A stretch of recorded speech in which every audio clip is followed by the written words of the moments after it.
Hello കൂട്ടുകാരെ, എല്ലാവർക്കും സുഖമല്ലേ? അപ്പോഴൊരു മിക്സിയുടെ ജാറിലോട്ട് കുറച്ച് തേങ്ങയും പിന്നെ ഒരു ക്യാരറ്റും കൂടെ ചേർത്ത് നല്ല അടിപൊളി ഒരു ഐറ്റം ഉണ്ടാക്കി എടുത്താലോ. അപ്പൊ ഇതെങ്ങനെയാണ് ഉണ്ടാക്കുന്നത് കണ്ടു നോക്കാൻ വായോ. അതിന് വേണ്ടി ചാനൽ ഇതുവരെ സബ്സ്ക്രൈബ് ചെയ്ത് ആരെങ്കിലും കാണുന്നുണ്ടെങ്കിൽ പ്ലീസ് ഒന്ന് സബ്സ്ക്രൈബ് ചെയ്തേക്കണേ. അപ്പം ഇത് ഉണ്ടാക്കിയെടുക്കാൻ വേണ്ടിയിട്ട് ആദ്യം ഒരു പാൻ ഒന്ന് എടുത്ത് ഞാനൊന്ന് അടുപ്പത്തേക്ക് വെച്ചിട്ടുണ്ട്. അതിലേക്ക് കുറച്ച് വെളിച്ചെണ്ണ ചേർത്ത് കൊടുക്കുന്നുണ്ട്. വളരെ കുറച്ച് മാത്രമേ ചേർക്കുന്നുള്ളൂ.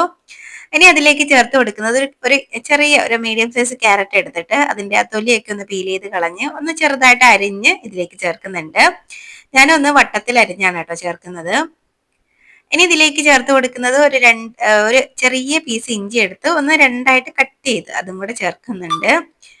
ഇനി ഇതിലേക്ക് നമുക്ക് ഒരു വറ്റൽമുളക് ചേർത്ത് കൊടുക്കാം. എരിവിനനുസരിച്ച് വറ്റൽമുളകിന്റെ എണ്ണം കൂട്ടാട്ടോ. ഞാനിപ്പം ഒരെണ്ണേ ചേർക്കുന്നുള്ളൂ, എനിക്ക് വളരെ കുറച്ച് എരിവ് മതി, അതുകൊണ്ട് ഒരെണ്ണേ ചേർക്കുന്നുള്ളൂ.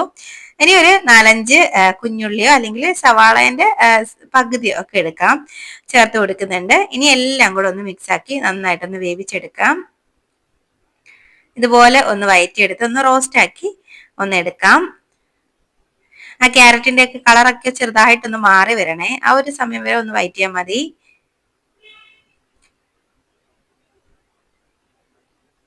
അപ്പൊ ദാണ്ടെ ഒന്നായിട്ടുണ്ട്, ക്യാരറ്റിന്റെ കളറൊക്കെ ഒന്ന് മാറി, നമ്മുടെ കുഞ്ഞുള്ളിയൊക്കെ നല്ലപോലെ വെന്തൊന്ന് റോസ്റ്റ് ആയിട്ടുണ്ട്. അപ്പൊ നമുക്ക് ഫ്ലെയിം ഓഫ് ആക്കാം, ഒന്ന് തണുത്ത് വരട്ടെ, അതുവരെ ഒന്ന് വെയിറ്റ് ചെയ്യാം.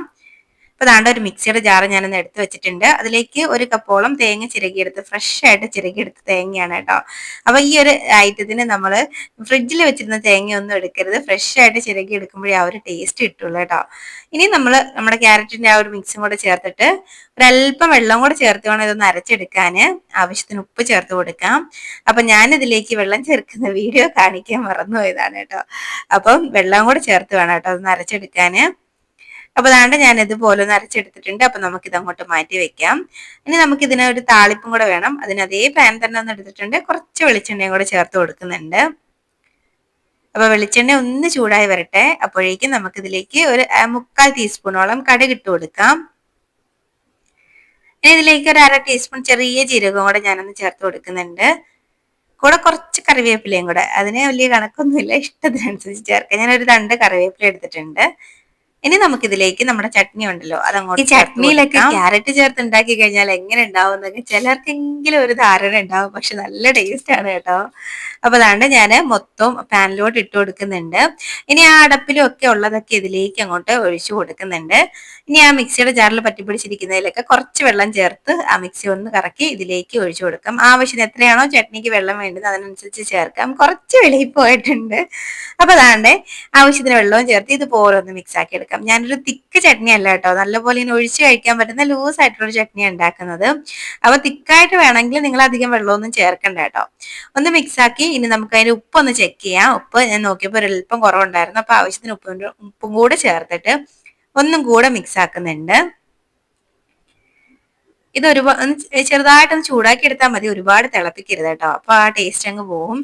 അപ്പൊ അതാണ്ട് ഞാൻ വീണ്ടും ഒന്നും കൂടെ ഒന്ന് ടേസ്റ്റ് ചെയ്ത് നോക്കുന്നുണ്ട് ഉപ്പ് കറക്റ്റ് ആയിട്ടുണ്ടോന്ന്. ഇപ്പം കറക്റ്റ് ആയിട്ടുണ്ട്. അപ്പൊ ജസ്റ്റ് ഒന്ന് തിള വരട്ടെ, അതുവരെ ഒന്ന് വെയിറ്റ് ചെയ്യാം. ഒരുപാട് തിളച്ചങ്ങ് പോവരുത്. ഇപ്പൊ ഇതാണ് ജസ്റ്റ് ഒന്ന് തിള വന്നതേ ഉള്ളൂ, അപ്പോഴേക്കും ഞാൻ ഫ്ലെയിം ഓഫ് ആക്കുകയാണ്.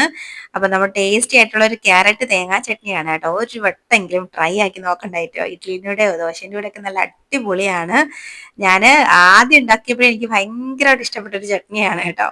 അപ്പൊ ദാണ്ട ഇതുപോലെ റെഡി ആയിട്ട് വന്നിട്ടുണ്ട്. അപ്പൊ എന്തായാലും ഉണ്ടാക്കി നോക്കണം. ഉണ്ടാക്കി നോക്കിയിട്ട് നിങ്ങളുടെ അഭിപ്രായം പറയാൻ മറക്കരുത്. വീഡിയോ ഇഷ്ടമാവുകയാണെങ്കിൽ ലൈക്ക് ചെയ്യാനും മറക്കരുത് കേട്ടോ. അപ്പൊ നമുക്ക് ഇനിയൊരു റെസിപ്പിയുമായിട്ട് വീണ്ടും കാണാടോ. അതുവരേക്കും ബൈ. Thanks for